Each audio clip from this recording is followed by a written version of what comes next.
मेरे प्यारे देशवासियों, मन की बात में आप सभी का एक बार फिर बहुत बहुत स्वागत है। आज इस चर्चा को शुरू करते हुए मन मस्तिष्क में कितने ही भाव उमड़ रहे हैं। हमारा और आपका मन की बात का ये साथ अपने 99 पायदान पर आ पहुंचा है। आमतौर पर हम सुनते हैं कि 99 का फेर बहुत कठिन होता है। क्रिकेट में तो नर्वस 90 को बहुत मुश्किल पड़ाव माना जाता है। लेकिन जहां भारत के जन जन के मन की बात हो, वहां की प्रेरणा ही कुछ और होती है। मुझे इस बात की भी खुशी है कि मन की बात के 100वें एपिसोड को लेकर देश के लोगों में बहुत उत्साह है। मुझे बहुत सारे संदेश मिल रहे हैं, फोन आ रहे हैं। आज जब हम आजादी का अमृतकाल मना रहे हैं, नए संकल्पों के साथ आगे बढ़ रहे हैं, तो 100वें मन की बात को लेकर आपके सुझावों और विचारों को जानने के लिए मैं भी बहुत उत्सुक हूँ। मुझे आपके ऐसे सुझावों का बेसब्री से इंतजार है। वैसे तो इंतजार हमेशा होता है, लेकिन इस बार ज्यादा है। आपके ये सुझाव और विचार ही 30 अप्रैल को होने वाले 100वें मन की बात को और यादगार बनाएंगे। मेरे प्यारे देशवासियों, मन की बात में हमने ऐसे हजारों लोगों की चर्चा की है जो दूसरों की सेवा के लिए अपना जीवन समर्पित कर देते हैं। कई लोग ऐसे होते हैं जो बेटियों की शिक्षा के लिए अपनी पूरी पेंशन लगा देते हैं। कोई अपने पूरे जीवन की कमाई पर्यावरण और जीव सेवा के लिए समर्पित कर देता है। हमारे देश में परमार्थ को इतना ऊपर रखा गया है कि दूसरों के सुख के लिए लोग अपना सर्वस्व दान देने में भी संकोच नहीं करते। इसलिए तो हमें बचपन से शिवी और दधीची जैसे देह दानियों की गाथाएं सुनाई जाती हैं। साथियों, आधुनिक मेडिकल साइंस के इस दौर में ऑर्गन डोनेशन किसी को जीवन देने का एक बहुत बड़ा माध्यम बन चुका है। कहते हैं, जब एक व्यक्ति मृत्यु के बाद अपना शरीर दान करता है, तो उससे 8 से 9 लोगों को एक नया जीवन मिलने की संभावना बनती है। संतोष की बात है कि आज देश में ऑर्गन डोनेशन के प्रति जागरूकता भी बढ़ रही है। साल 2013 में हमारे देश में ऑर्गन डोनेशन के 5,000 से भी कम केसेस थे। लेकिन 2022 में ये संख्या बढ़कर 15,000 से ज्यादा हो गई है। ऑर्गन डोनेशन करने वाले व्यक्तियों ने, उनके परिवार ने वाकई बहुत पुण्य का काम किया है। साथियों, मेरा बहुत समय से मन था कि मैं ऐसा पुण्य कार्य करने वाले लोगों के मन की बात जानूं और इसे देशवासियों के साथ भी शेयर करूं। इसलिए आज मन की बात में हमारे साथ एक प्यारी सी बिटिया, एक सुंदर गुड़िया के पिता और उनकी माताजी हमारे साथ जुड़ने जा रहे हैं। पिताजी का नाम है सुखबीर सिंह संधू जी और माताजी का नाम है सुप्रीत कौर जी। ये परिवार पंजाब के अमृतसर में रहते हैं। बहुत मन्नतों के बाद उन्हें एक बहुत सुंदर गुड़िया, बिटिया हुई थी। घर के लोगों ने बहुत प्यार से उसका नाम रखा था अबाबत कौर। अबाबत का अर्थ दूसरे की सेवा से जुड़ा है, दूसरों का कष्ट दूर करने से जुड़ा है। अबाबत जब सिर्फ 39 दिन की थी, तभी वो ये दुनिया छोड़कर चली गई। लेकिन सुखबीर सिंह सिंधु जी और उनकी पत्नी सुप्रीत कौर जी ने, उनके परिवार ने बहुत ही प्रेरणादायी फैसला लिया। ये फैसला था 39 दिन की उम्र वाली बेटी के अंगदान का, ऑर्गन डोनेशन का। हमारे साथ इस समय फोन लाइन पर सुखबीर सिंह और उनकी श्रीमती जी मौजूद है।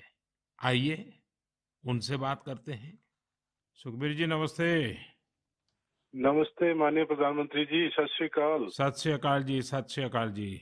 सुखबीर जी मैं आज मन की बात के संबंध में सोच रहा था तो मुझे लगा कि अबाबत की बात इतनी प्रेरक है, वो आप ही के मुंह से सुनूं, क्योंकि घर में बेटी का जन्म जब होता है तो अनेक सपने, अनेक खुशियां लेकर आता है।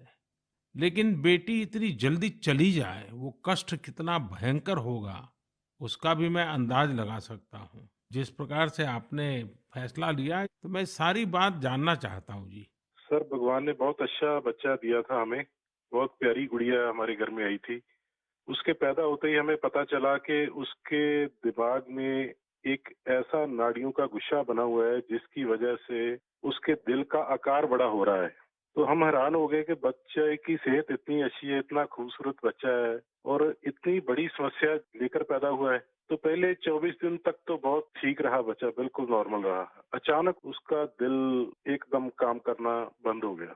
तो हम जल्दी से उसको हॉस्पिटल लेके गए। वहाँ डॉक्टरों ने उसको रिवाइव तो कर दिया, लेकिन समझने में टाइम लगा कि इसको क्या दिक्कत आई, इतनी बड़ी दिक्कत के छोटा सा बच्चा और अचानक दिल का दौरा पड़ गया। तो हम उसको इलाज के लिए पीजीआई चंडीगढ़ ले गए।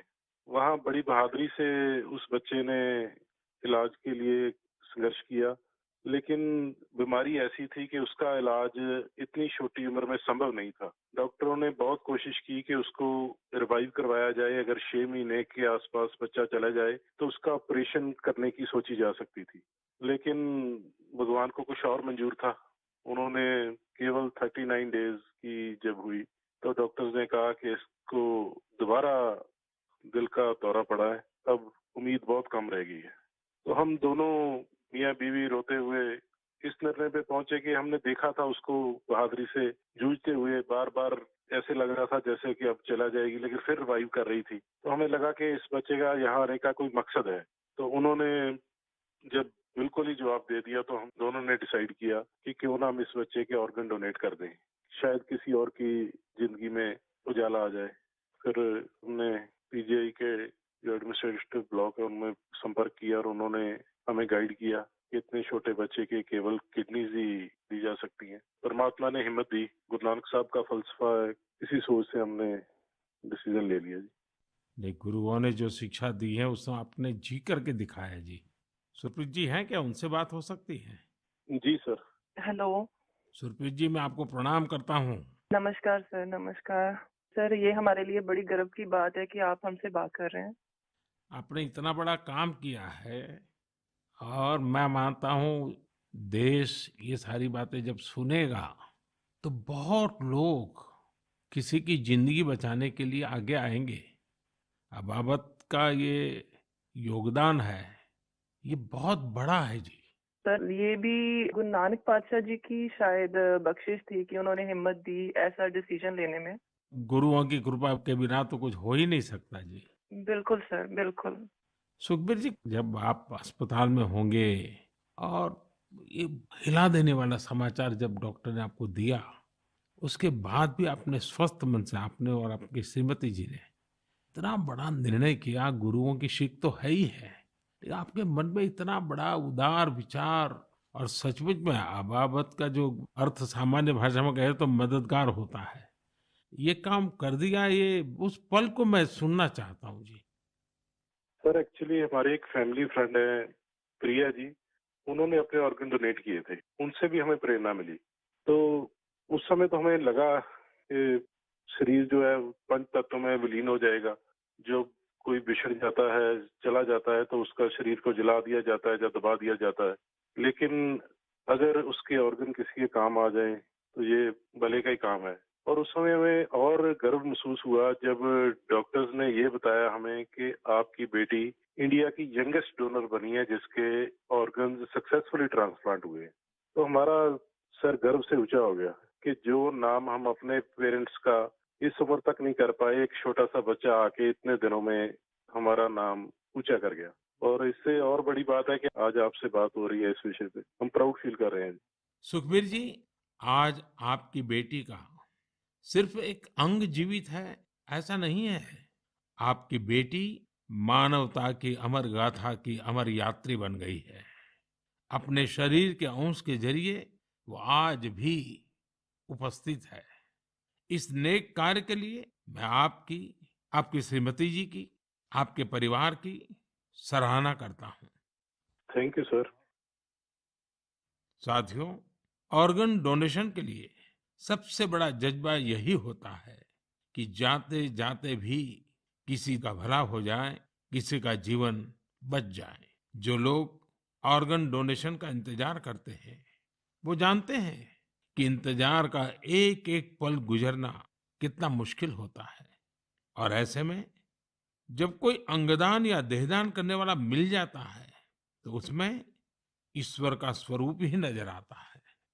झारखंड की रहने वाली स्नेहलता चौधरी जी भी ऐसी ही थी, जिन्होंने ईश्वर बनकर दूसरों को जिंदगी दी। 63 वर्ष की स्नेहलता चौधरी जी अपना हार्ट, किडनी और लीवर दान करके गई। आज मन की बात में उनके बेटे भाई अभिजीत चौधरी जी हमारे साथ हैं। आइए उनसे सुनते हैं। अभिजीत जी नमस्कार। प्रणाम सर। अभिजीत जी, आप एक ऐसी माँ के बेटे हैं जिसने आपको जन्म देकर एक प्रकार से जीवन तो दिया ही, लेकिन और जो अपनी मृत्यु के बाद भी आपकी माता जी कई लोगों को जीवन दे करके गई। एक पुत्र के नाते अभिजीत आप जरूर गर्व अनुभव करते होंगे। हाँ जी सर। आप अपनी माताजी के बारे में जरा बताइए, किन परिस्थितियों में ऑर्गन डोनेशन का फैसला लिया गया? मेरी माताजी सरायकेला बोल के एक छोटा सा गांव है झारखंड में, वहां पे मेरे मम्मी पापा दोनों रहते हैं। ये पिछले 25 साल से लगातार मॉर्निंग वॉक करती थी और अपने हैबिट के अनुसार सुबह 4 बजे अपने मॉर्निंग वॉक के लिए निकली थी। उस समय एक मोटरसाइकिल वाले ने इनको पीछे से धक्का मारा और वो उसी समय गिर गई, जिससे उनको सर पे बहुत ज्यादा चोट लगा। तुरंत हम लोगों ने उनको सदर अस्पताल सरायकेला ले गए, जहां डॉक्टर साहब ने उनकी मरहम पट्टी की, पर खून बहुत निकल रहा था और उनको कोई सेंस नहीं था। तुरंत हम लोगों ने उनको टाटा मेन हॉस्पिटल लेके चले गए। वहां उनकी सर्जरी हुई। 48 घंटे के ऑब्जर्वेशन के बाद डॉक्टर साहब ने बोला कि वहां पे चांसेस बहुत कम है। फिर हमने उनको एयरलिफ्ट करके एम्स दिल्ली लेके आए हम लोग। यहाँ पे उनकी ट्रीटमेंट हुई तकरीबन 7-8 दिन। उसके बाद पोजीशन ठीक था। एक दिन उनका ब्लड प्रेशर काफी गिर गया। उसके बाद पता चला उनकी ब्रेन डेथ हो गई है। तब फिर डॉक्टर साहब हमें प्रोटोकॉल के हिसाब ब्रीफ कर रहे थे ऑर्गन डोनेशन के बारे में। हम अपने पिताजी को शायद ये नहीं बता पाते कि ऑर्गन डोनेशन टाइप का भी कोई चीज होता है, क्योंकि हमें लगा वो उस बात को एब्जॉर्ब नहीं कर पाएंगे। तो उनके दिमाग से हम ये निकालना चाहते थे कि ऐसा कुछ चल रहा है। जैसे हमने उनको बोला कि ऑर्गन डोनेशन की बातें चल रही है, तब उन्होंने बोला कि नहीं नहीं, ये मम्मी का बहुत मन था और हमें ये करना है। हम काफी निराश थे उस समय तक, जब तक हमें ये पता चला था कि मम्मी नहीं बच सकेगी। पर जैसे ही ये ऑर्गन डोनेशन वाला डिस्कशन चालू हुआ, वो निराशा एक बहुत ही पॉजिटिव साइड चला गया और हम काफी अच्छे, एक बहुत ही पॉजिटिव एनवायरनमेंट में आ गए। उसको करते करते फिर हम लोग रात में 8 बजे काउंसलिंग हुई। दूसरे दिन हम लोगों ने ऑर्गन डोनेशन किया। इसमें मम्मी का एक सोच बहुत बड़ा था कि पहले वो काफी नेत्रदान और इन चीजों में, सोशल एक्टिविटीज में ये बहुत एक्टिव थी। शायद यही सोच को लेकर के ये इतना बड़ा चीज हम लोग कर पाए। और मेरे पिताजी का जो डिसीजन मेकिंग था इस चीज के बारे में, इस कारण से ये चीज हो पाया। कितने लोगों को काम आया अंग? इनका हार्ट, 2 किडनी, लिवर और दोनों आंख, ये डोनेशन हुआ था। तो 4 लोगों की जान और 2 जनों को आंख मिला है। अभिजीत जी, आपके पिताजी और माताजी दोनों नमन के अधिकारी हैं। मैं उनको प्रणाम करता हूँ। और आपके पिताजी ने इतने बड़े निर्णय में आप परिवारजनों का नेतृत्व किया, ये वाकई बहुत ही प्रेरक है। और मैं मानता हूँ कि माँ तो माँ ही होती है। माँ एक अपने आप में प्रेरणा भी होती है, लेकिन माँ जो परंपराएं छोड़ करके जाती है, वो पीढ़ी दर पीढ़ी एक बहुत बड़ी ताकत बन जाती है। अंगदान के लिए आपकी माताजी की प्रेरणा आज पूरे देश तक पहुंच रही है। मैं आपके इस पवित्र कार्य और महान कार्य के लिए आपके पूरे परिवार को बहुत बहुत बधाई देता हूं। अभिजीत जी धन्यवाद जी, और आपके पिताजी को हमारे प्रणाम जरूर कह देना। जरूर जरूर। Thank you. साथियों, 39 दिन की अबाबत कौर हो या 63 वर्ष की स्नेहलता चौधरी, इनके जैसे दानवीर हमें जीवन का महत्व समझाकर जाते हैं। हमारे देश में आज बड़ी संख्या में ऐसे जरूरतमंद है जो स्वस्थ जीवन की आशा में किसी ऑर्गन डोनेट करने वाले का इंतजार कर रहे हैं। मुझे संतोष है कि अंगदान को आसान बनाने और प्रोत्साहित करने के लिए पूरे देश में एक जैसी पॉलिसी पर भी काम हो रहा है। इस दिशा में राज्यों की डोमिसाइल की शर्त को हटाने का निर्णय भी लिया गया है। यानी अब देश के किसी भी राज्य में जाकर मरीज ऑर्गन प्राप्त करने के लिए रजिस्टर करवा पाएगा। सरकार ने ऑर्गन डोनेशन के लिए 65 वर्ष से कम आयु की आयु सीमा को भी खत्म करने का फैसला लिया है। इन प्रयासों के बीच मेरा देशवासियों से आग्रह है कि ऑर्गन डोनर ज्यादा से ज्यादा संख्या में आगे आए। आपका एक फैसला कई लोगों की जिंदगी बचा सकता है, जिंदगी बना सकता है। मेरे प्यारे देशवासियों, ये नवरात्र का समय है, शक्ति की उपासना का समय है। आज भारत का जो सामर्थ्य नए सिरे से निखर कर सामने आ रहा है, उसमें बहुत बड़ी भूमिका हमारी नारी शक्ति की है। हाल फिलहाल ऐसे कितने ही उदाहरण हमारे सामने आए हैं। आपने सोशल मीडिया पर एशिया की पहली महिला लोको पायलट सुरेखा यादव जी को जरूर देखा होगा। सुरेखा जी एक और कीर्तिमान बनाते हुए वंदे भारत एक्सप्रेस की भी पहली महिला लोको पायलट बन गई है। इसी महीने प्रोड्यूसर गुनीत मोंगा और डायरेक्टर कार्तिकी गोंजाल्विस, उनकी डॉक्यूमेंट्री एलिफेंट विस्परर्स ने ऑस्कर जीतकर देश का नाम रोशन किया है। देश के लिए एक और उपलब्धि भाभा एटॉमिक रिसर्च सेंटर की साइंटिस्ट बहन ज्योतिर्मयी मोहंती जी ने भी हासिल की है। ज्योतिर्मयी जी को केमिस्ट्री और केमिकल इंजीनियरिंग की फील्ड में IUPAC का विशेष अवार्ड मिला है। इस वर्ष की शुरुआत में ही भारत की अंडर 19 महिला क्रिकेट टीम ने T20 वर्ल्ड कप जीतकर नया इतिहास रचा। अगर आप राजनीति की ओर देखेंगे तो एक नई शुरुआत नागालैंड में हुई है। नागालैंड में 75 वर्षों में पहली बार 2 महिला विधायक जीतकर विधानसभा पहुंची है। इनमें से एक को नागालैंड सरकार में मंत्री भी बनाया गया है। यानी राज्य के लोगों को पहली बार एक महिला मंत्री भी मिली है। साथियों, कुछ दिनों पहले मेरी मुलाकात उन जाबाज बेटियों से भी हुई जो तुर्की में विनाशकारी भूकंप के बाद वहां के लोगों की मदद के लिए गई थी। ये सभी NDRF के दस्ते में शामिल थी। उनके साहस और कुशलता की पूरी दुनिया में तारीफ हो रही है। भारत ने UN मिशन के तहत शांति सेना में वुमेन ओनली प्लेटून की भी तैनाती की है। आज देश की बेटियां हमारी तीनों सेनाओं में अपने शौर्य का झंडा बुलंद कर रही है। Group captain Shaliza Dhami combat unit में कमांड अपॉइंटमेंट पाने वाली पहली महिला वायुसेना अधिकारी बनी है। उनके पास करीब 3000 घंटे का फ्लाइंग एक्सपीरियंस है।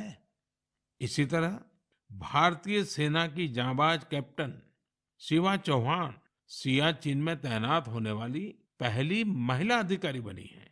सियाचिन में जहां पारा -60 डिग्री तक चला जाता है, वहां शिवा 3 महीनों के लिए तैनात रहेगी।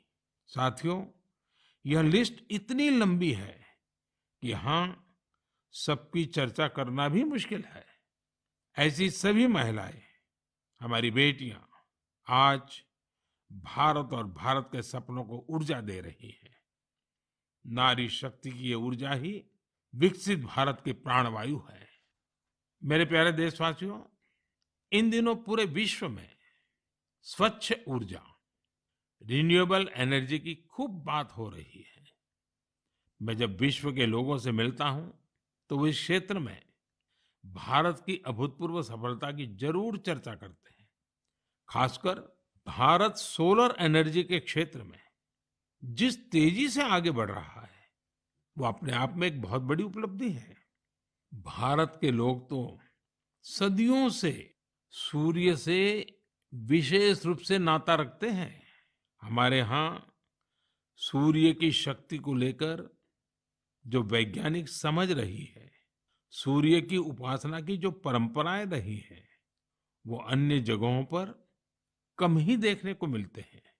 मुझे खुशी है कि आज हर देशवासी सौर ऊर्जा का महत्व भी समझ रहा है और क्लीन एनर्जी में अपना योगदान भी देना चाहता है। सबका प्रयास की यही स्पिरिट आज भारत के सोलर मिशन को आगे बढ़ा रही है। महाराष्ट्र के पुणे में ऐसे ही एक बेहतरीन प्रयास ने मेरा ध्यान अपनी ओर खींचा है। यहाँ एमएसआर ऑलिव हाउसिंग सोसाइटी के लोगों ने तय किया कि वे सोसाइटी में पीने के पानी, लिफ्ट और लाइट जैसी सामूहिक उपयोग की चीजें अब सोलार एनर्जी से ही चलाएंगे। इसके बाद इस सोसाइटी में सबने मिलकर सोलर पैनल लगवाए। आज इन सोलर पैनल से हर साल करीब 90,000 किलोवाट आवर बिजली पैदा हो रही है। इससे हर महीने लगभग 40,000 रुपए की बचत हो रही है। इस बचत का लाभ सोसाइटी के सभी लोगों को हो रहा है। साथियों, पुणे की तरह ही दमन दीव में जो दीव है, जो एक अलग जिला है, वहां के लोगों ने भी एक अद्भुत काम करके दिखाया है। आप जानते ही होंगे कि दीव सोमनाथ के पास है। दीव भारत का पहला ऐसा जिला बना है जो दिन के समय सभी जरूरतों के लिए 100% क्लीन एनर्जी का इस्तेमाल कर रहा है। दीव की इस सफलता का मंत्र भी सबका प्रयास ही है। कभी यहाँ बिजली उत्पादन के लिए संसाधनों की चुनौती थी। लोगों ने इस चुनौती के समाधान के लिए सोलर एनर्जी को चुना। यहाँ बंजर जमीन और कई बिल्डिंग्स पर सोलर पैनल्स लगाए गए।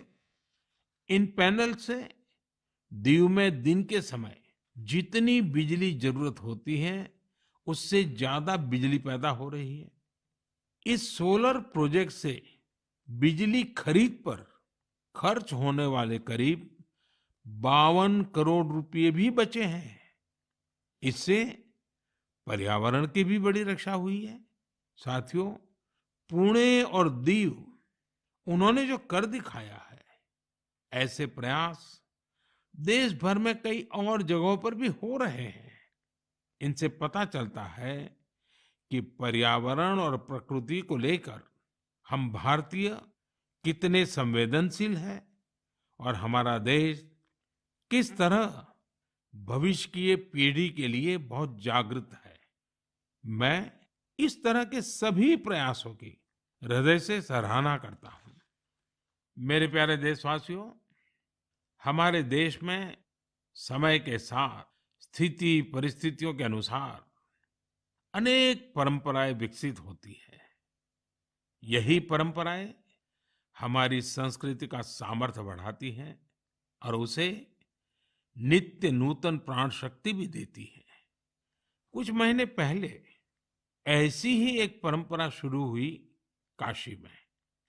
काशी तमिल संगमम के दौरान काशी और तमिल क्षेत्र के बीच सदियों से चले आ रहे ऐतिहासिक और सांस्कृतिक संबंधों को सेलिब्रेट किया गया।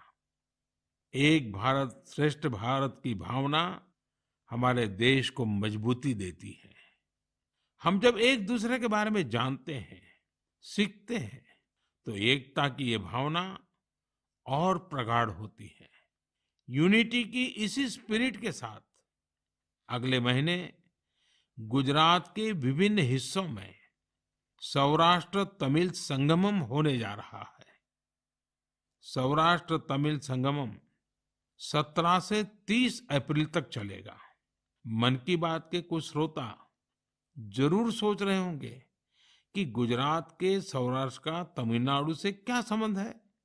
दरअसल सदियों पहले सौराष्ट्र के अनेकों लोग तमिलनाडु के अलग-अलग हिस्सों में बस गए थे। ये लोग आज भी सौराष्ट्री तमिल के नाम से जाने जाते हैं। उनके खान पान, रहन सहन, सामाजिक संस्कारों में आज भी कुछ कुछ सौराष्ट्र की झलक मिल जाती है। मुझे इस आयोजन को लेकर तमिलनाडु से बहुत से लोगों ने सराहना भरे पत्र लिखे हैं। मदुरई में रहने वाले जयचंद्रन जी ने एक बड़ी ही भावुक बात लिखी है। उन्होंने कहा है कि 1000 साल के बाद पहली बार किसी ने सौराष्ट्र तमिल के रिश्तों के बारे में सोचा है। सौराष्ट्र से तमिलनाडु आकर के बसे हुए लोगों को पूछा है। जयचंद्रन जी की बातें हजारों तमिल भाई बहनों की अभिव्यक्ति है। साथियों, मन की बात के श्रोताओं को मैं असम से जुड़ी हुई एक खबर के बारे में बताना चाहता हूँ। ये भी एक भारत श्रेष्ठ भारत की भावना को मजबूत करती है। आप सभी जानते हैं कि हम वीर लासित बोरफुकन जी की 400वीं जयंती मना रहे हैं। वीर लासित बोरफुकन ने अत्याचारी मुगल सल्तनत के हाथों से गुवाहाटी को आजाद करवाया था। आज देश इस महान योद्धा के अदम्य साहस से परिचित हो रहा है। कुछ दिन पहले लासित बोरफुकन के जीवन पर आधारित निबंध लेखन का एक अभियान चलाया गया था। आपको यह जानकर आश्चर्य होगा कि इसके लिए करीब 45 लाख लोगों ने निबंध भेजे। आपको ये जानकर भी खुशी होगी कि अब यह एक गिनीज रिकॉर्ड बन चुका है। और सबसे बड़ी बात है, और जो ज्यादा प्रसन्नता की बात यह है कि वीर लासित बोरफुकन पर ये जो निबंध लिखे गए हैं, उसमें करीब करीब 23 अलग अलग भाषाओं में लिखा गया है और लोगों ने भेजा है। इनमें असमिया भाषा के अलावा हिंदी, अंग्रेजी, बांग्ला, बोडो, नेपाली, संस्कृत, संथाली जैसी भाषाओं में लोगों ने निबंध भेजे हैं। मैं इस प्रयास का हिस्सा बने सभी लोगों की हृदय से प्रशंसा करता हूँ। मेरे प्यारे देशवासियों, जब कश्मीर या श्रीनगर की बात होती है तो सबसे पहले हमारे सामने उसकी वादियां और डल झील की तस्वीर आती है। हम में से हर कोई डल झील के नजारों का लुत्फ उठाना चाहता है। लेकिन डल झील में एक और बात खास है। डल झील अपने स्वादिष्ट लोटस स्टेम्स, कमल के तनों या कमल ककड़ी के लिए भी जानी जाती है। कमल के तनों को देश में अलग अलग जगह अलग अलग नाम से जानते हैं। कश्मीर में इन्हें नादरू कहते हैं। कश्मीर के नादरू की डिमांड लगातार बढ़ रही है। इस डिमांड को देखते हुए डल झील में नादरू की खेती करने वाले किसानों ने एक एफपीओ बनाया है। इस एफपीओ में करीब 250 किसान शामिल हुए हैं। आज ये किसान अपने नादरू को विदेशों तक भेजने लगे हैं। अभी कुछ समय पहले ही इन किसानों ने 2 खेप यूएई भेजी है। ये सफलता कश्मीर का नाम तो कर ही रही है, साथ ही इससे सैकड़ों किसानों की आमदनी भी बढ़ी है। साथियों, कश्मीर के लोगों का कृषि से ही जुड़ा हुआ ऐसा ही एक और प्रयास इन दिनों अपनी कामयाबी की खुशबू फैला रहा है। आप सोच रहे होंगे कि मैं कामयाबी की खुशबू क्यों बोल रहा हूं? बात है ही खुशबू की, सुगंध की ही तो बात है। दरअसल जम्मू कश्मीर के डोडा जिले में एक कस्बा है भदरवा। यहाँ के किसान दशकों से मक्के की पारंपरिक खेती करते आ रहे थे। लेकिन कुछ किसानों ने कुछ अलग करने की सोची। उन्होंने फ्लोरिकल्चर यानी फूलों की खेती का रुख किया। आज यहाँ के करीब 2500 किसान, 2500 किसान लेवेंडर की खेती कर रहे हैं। इन्हें केंद्र सरकार के एरोमा मिशन से मदद भी मिली है। इस नई खेती ने किसानों की आमदनी में बड़ा इजाफा किया है और आज लेवेंडर के साथ साथ इनकी सफलता की खुशबू भी दूर दूर तक फैल रही है। साथियों, जब कश्मीर की बात हो, कमल की बात हो, फूल की बात हो, सुगंध की बात हो, तो कमल के फूल पर विराजमान रहने वाली माँ शारदा का स्मरण आना बहुत स्वाभाविक है। कुछ दिन पूर्व ही कुपवाड़ा में माँ शारदा के भव्य मंदिर का लोकार्पण हुआ है। ये मंदिर उसी मार्ग पर बना है जहां से कभी शारदा पीठ के दर्शनों के लिए जाया करते थे। स्थानीय लोगों ने इस मंदिर के निर्माण में बहुत मदद की है। मैं जम्मू कश्मीर के लोगों को इस शुभ कार्य के लिए बहुत बहुत बधाई देता हूँ। मेरे प्यारे देशवासियों, इस बार मन की बात में बस इतना ही। अगली बार आपसे मन की बात के 100वें एपिसोड में मुलाकात होगी। आप सभी अपने सुझाव जरूर भेजिए। मार्च के इस महीने में हम होली से लेकर नवरात्रि तक कई पर्व और त्योहारों में व्यस्त रहे हैं। रमजान का पवित्र महीना भी शुरू हो चुका है। अगले कुछ दिनों में श्री राम नवमी का महापर्व भी आने वाला है। इसके बाद महावीर जयंती, गुड फ्राइडे और ईस्टर भी आएंगे। अप्रैल के महीने में हम भारत के दो महान विभूतियों की जयंती भी मनाते हैं। ये दो महापुरुष हैं महात्मा ज्योतिबा फुले और बाबा साहब आम्बेडकर। इन दोनों ही महापुरुषों ने समाज में भेदभाव मिटाने के लिए अभूतपूर्व योगदान दिया। आज आजादी के अमृतकाल में हमें ऐसी महान विभूतियों से सीखने और निरंतर प्रेरणा लेने की जरूरत है। हमें अपने कर्तव्यों को सबसे आगे रखना है। साथियों, इस समय कुछ जगहों पर कोरोना भी बढ़ रहा है, इसलिए आप सभी को एहतियात बरतनी है, स्वच्छता का भी ध्यान रखना है। अगले महीने मन की बात के 100वें एपिसोड में हम लोग फिर मिलेंगे। तब तक के लिए मुझे विदा दीजिए। धन्यवाद। नमस्कार।